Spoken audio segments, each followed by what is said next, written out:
welcome to Omashane, and I welcome you to this episode of Thriving at Work and Home with Omashane. Yes, let's get there. You listening or seeing this video right now.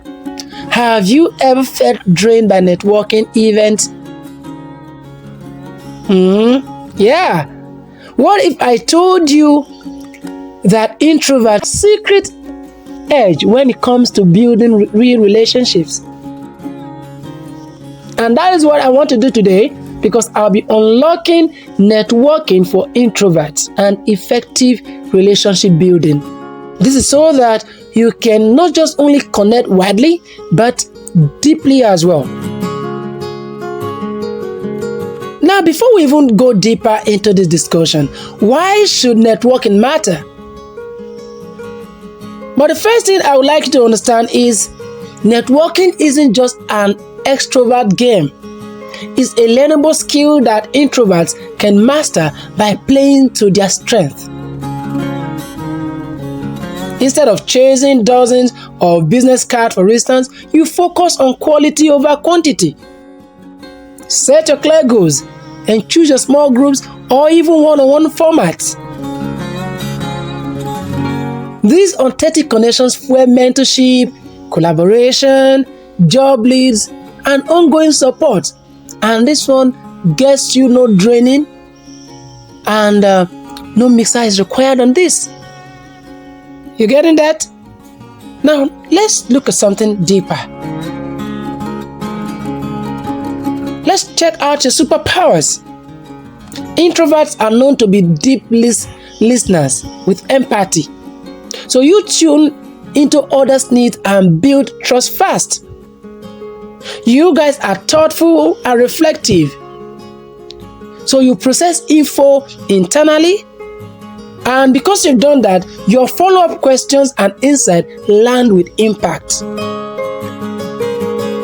And the next thing we got to do is for you to shift your mindset to make networking feel natural. You could adopt the one-person rule. Aim to make one significant connection per event. Even if it's only one connection you made per an event, that's just okay.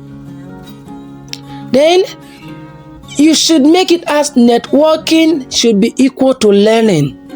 Treat every chat as an exchange of ideas, not just a sales pitch. This flips the pressure into curiosity. Like, let it be a learning platform, a learning avenue. People want to know. And the next thing, let's check out your preparation. Preparation is your secret weapon. You do your homework first. Research speakers and attendees. Who are the people that are coming for this conference? Who are the people that are coming for this webinar? Who are the people I am likely to meet at this event I'm going to? Note 2 or 3 icebreaker questions tied to their work. Of course, always set your clear goals. Decide on realistic target. Like, as I'm going for this event, I'm meeting maybe 3 new people, or even have 2 one-on-one chats. Not like 10, like most people would want to do, if not more. Then prepare your exit line. There are some people who don't know how exactly to say, oh, let's wrap it up here. So you should do that. Plan your polite wrap up, like, I'd love to follow up. Can we exchange cards? You understand? So you can leave before burning out. There are some people, like, not really much to talk. Like me, I'm an introvert of a sort anyway. And when there's not enough to talk, it gets boring. There should be meaning in whatever we are discussing. So you could always look out for your polite lines to wrap up. That's a good one, but I like to follow up. Can we have a cards? And once in a while, friendship starts from there. Now, let's look at some practical strategies. Now, at the event, you could try this tactic. Leverage small groups and one-on-ones. Suggest a quick coffee chat or 15-minute virtual call. Use personal anecdotes. For example, share a brief story from your own experience, your work experience, depending on the kind of networking you want to do.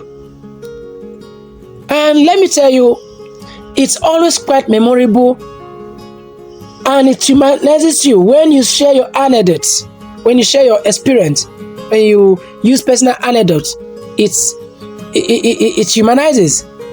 And then the next thing you should do is time box your presence. When I say time box your presence, set a compulsory time to the time you spend at any program. You could set maybe a 45 to 60-minute timer so you dive in fully, but avoid overwhelm. Once it's 60 minutes, you find a way to exit.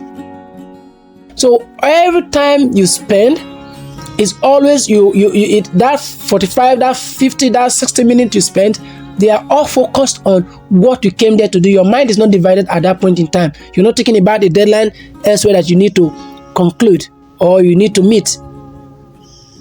You understand? Now let's look at the tools and platforms you can use. And that's the beauty of it all. You don't need in-person event exclusively. You could use asynchronous channels like LinkedIn DMs, Slack groups, or even email to let you craft thoughtful replies on your own time. Because you are not speaking just directly, you're not thinking at that instant. You saw someone's message, you have the time to think through before you respond.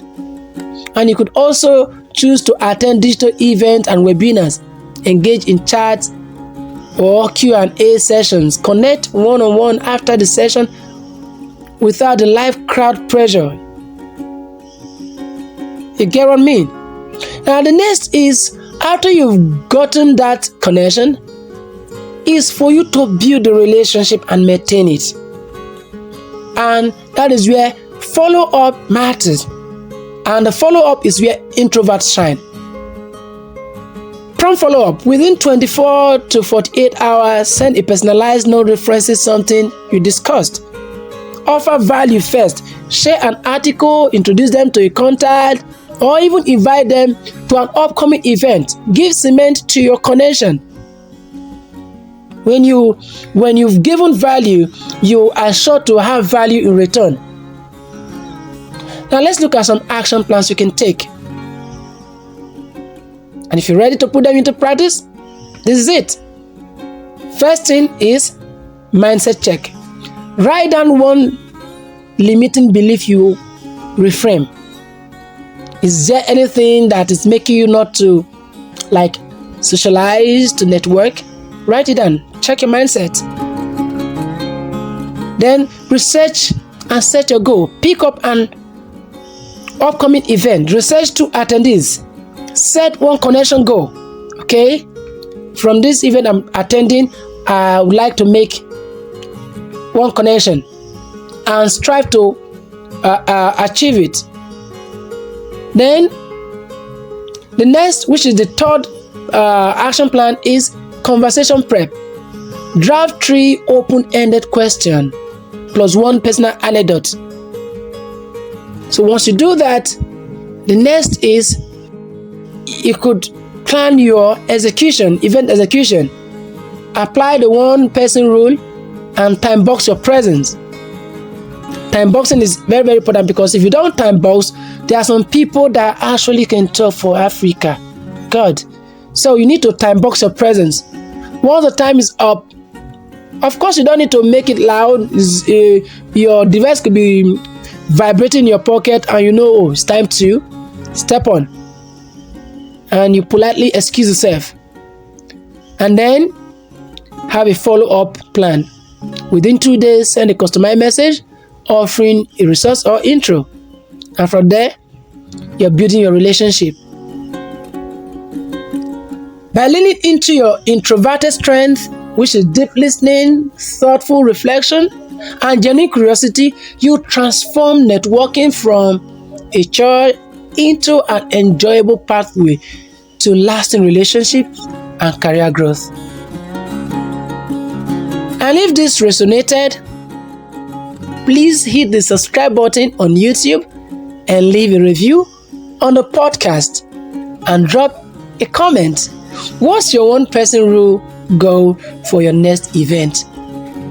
Alright, you can actually grab your free networking sheet at omarshane.wordpress.com and the link is dropped in the description. See you in our next outing. Bye for now.